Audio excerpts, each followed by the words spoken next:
নমস্কার বন্ধুরা, আমি অদিতা। আমার রান্নাঘরের চ্যানেলে আপনাদের সবাইকে স্বাগত জানাই।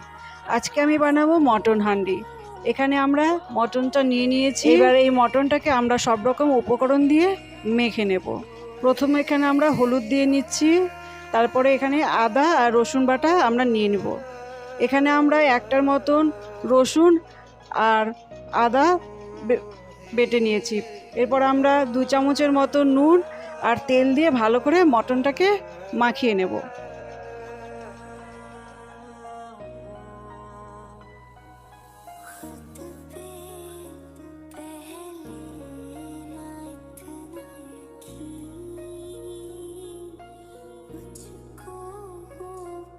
এখানে আমরা 5টার মতন পেঁয়াজ কুচি করে নিয়েছি, সেটাকেও দিয়ে দেব আমরা।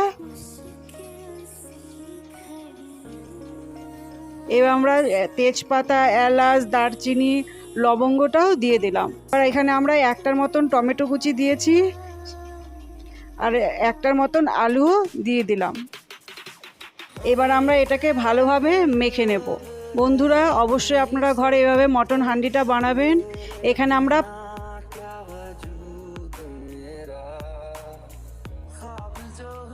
5 চামচের মতন দই ব্যবহার করছি। বন্ধুরা, আমার মটনটা ভালোভাবে মাখানো হয়ে গেছে এবং 10 মিনিটের মতন আমরা এটাকে রেখে দিচ্ছি। এবার আমরা এটার মধ্যে তেল দিয়ে নিলাম। পরে আমরা মটনটা এবার মাটির হাঁড়িটাতে দিয়ে দিচ্ছি।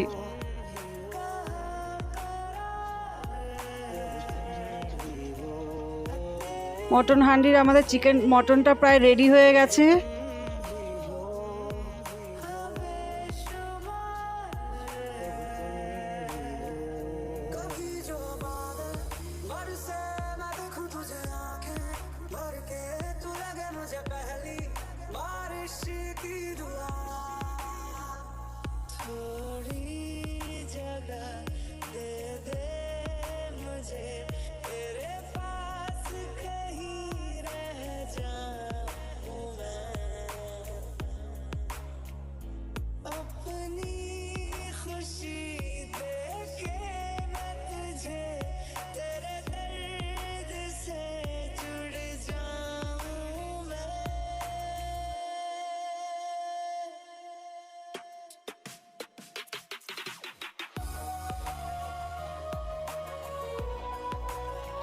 এবার আমরা এটাকে গ্যাসের মধ্যে বসিয়ে দেব। গ্যাসের মধ্যে বসানোর পর আমরা এটাকে মটনটাকে ঢাকনা দিয়ে ঢেকে দেব। এদিকে আমরা যে আটার ডোটা বানিয়ে রেখেছিলাম সেটাকে আমরা আস্তে আস্তে চারপাশে বন্ধ করে দেব।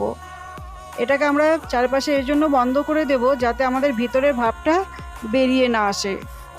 আমাদের এই মটন হান্ডিটা বানাতে প্রায় 1 থেকে 1.5 ঘন্টা সময় লেগে যায়। বন্ধুরা, আপনারাই অবশ্যই আমাদের ঘরে মটন হান্ডিটা বানাবেন।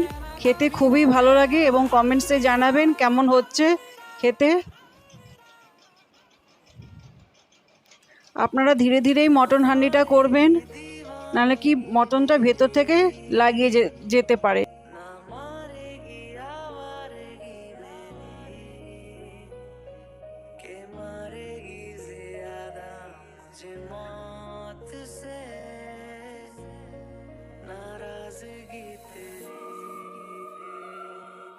আমরা সেই 1.5 ঘন্টা পর আবার ফিরে এলাম।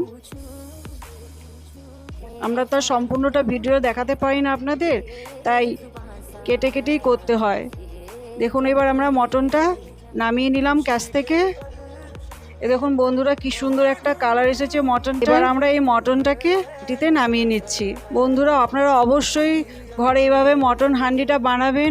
এমন কি কমেন্টসে জানাবেন কেমন হয়েছে। এভাবে মটন হান্ডিটা বানালে সত্যি বলছি খুবই ভালো লাগে খেতে। বন্ধুরা, অবশ্যই আপনারা আমার চ্যানেলটাকে লাইক, শেয়ার অ্যান্ড সাবস্ক্রাইব করবেন আর আমার পাশে সবসময় থাকবেন। এভাবেই আজকে মটন হান্ডিটা শেষ করছি।